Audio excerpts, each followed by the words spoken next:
Well, with 2 months left in the year, 2020 has already seen an all-time high for federal background checks, indicating a record number of gun sales. KXAN's Avery Travis breaks down the data for us tonight. Michael Cargill is locking up the merchandise and cleaning up after a long week at his South Austin firearm shop.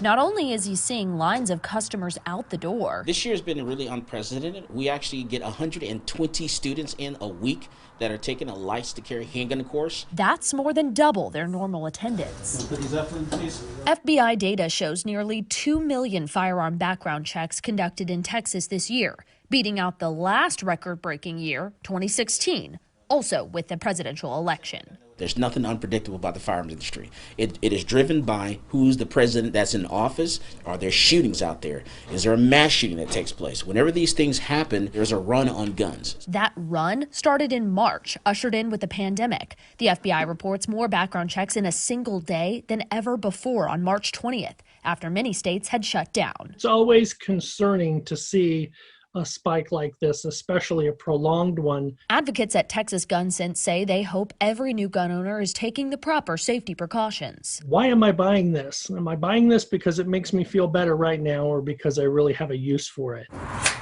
Cargill doesn't expect the demand to let up anytime soon. And to protect themselves and also their family. In Austin, Avery Travis, KXAN News.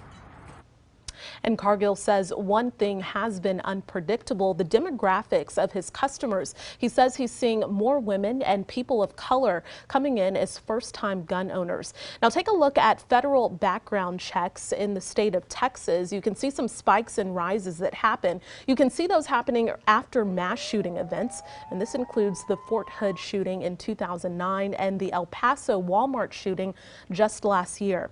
But we also mapped out the presidential elections, and you can see there's an increase in checks and sales around elections.